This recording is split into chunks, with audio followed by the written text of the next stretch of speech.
This video is over adaptations. Our objective for this video is that you will be able to explain how internal structures of certain organisms have adaptations that allow for specific functions. So first, what is an adaptation? Well, an adaptation is an inherited trait that helps an organism survive. So remember, if it is inherited, they get it from their parents. Okay, so the offspring get it from the parent. 3 need-to-know examples of internal adaptations are the gills in fish, xylem in plants, and hollow bones in birds. So the first one you need to know are gills in fish. Okay, the internal structure are gills. The function of the gills is that they are the respiratory organs for fish. So remember, respiratory means breathing. First, a fish swallows water through its mouth. Okay, then the water will flow over the gills. The gills will take the oxygen out of the water and pass it back out of the fish. The oxygen is then absorbed through the capillaries. So these are little parts of the organ in the lungs that exchange the oxygen into the bloodstream of the fish. Okay, it also takes the carbon dioxide out of the bloodstream of the fish. So here's a fish. Okay, if you look right here, here's gills. So the water will come in through the mouth. Okay, the oxygen will then go through the gills into the fish, and the water will come back out of the fish. Xylem in plants is your next adaptation. It is part of the plant's vascular system that transports water and minerals from the roots to the rest of the plant and also allows for support. The xylem makes up the major part of the stem or the root and the wood of a tree. Okay, the xylem consists of special water-conducting tissues made up mostly of several types of marrow, long, hollow cells. Okay, so without xylem in plants, water would have no way to get water from the ground or that it is caught as it comes down the wood of a tree. Okay, it would have no way to get that water and those minerals up to the leaves and the top part of the plant. So xylem kind of acts like a sucker from the bottom of the plant. It sucks water and minerals all the way up through the top of the plant. Okay, so here's a cross section of oak xylem. So this is if they took xylem and they cut it in half. This is what it looks like. You see how they have lots of little holes, okay, and lots of little chambers that it can carry water through. Okay, I would draw this picture. Okay, here's a xylem vessel. So here are the outside, the thickened walls of the plant, okay, and it carries water right up the middle. All right, hollow bones in birds. Hollow bones is the internal structure. We talked about these in class.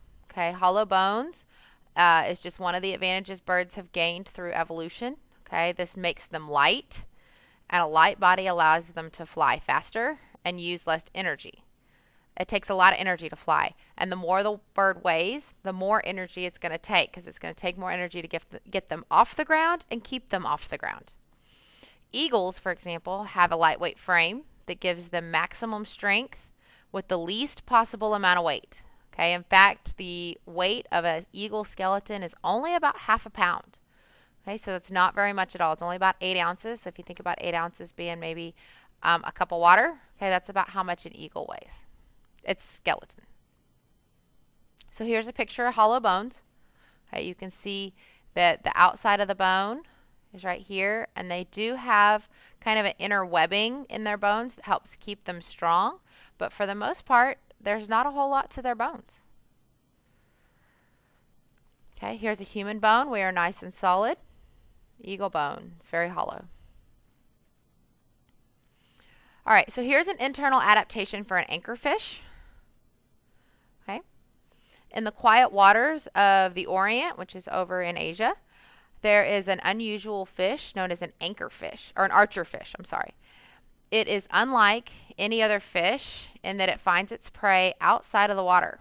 The archerfish are known for their habitat of preying on land-based insects and other small animals by literally shooting them down with water droplets from their specialized mouth. The insect will fall into the water and the archerfish will consume it. Archerfish are remarkably accurate in their shooting. they can bring down an insect on a branch of an overhanging tree up to 6 feet above the water surface. The fact that the archerfish can do this time and again with pinpoint accuracy is even more remarkable.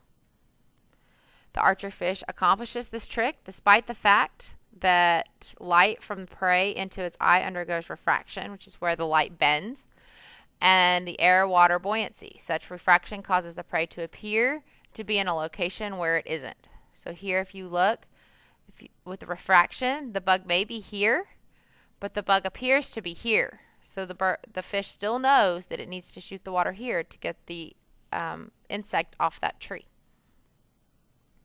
Okay, the archerfish is hardly ever fooled.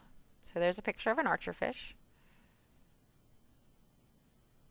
Okay, this is partially due to their good eyesight, but also their ability to compensate for refraction, the bending of light, as it passes through the air-water interface when aiming for their prey.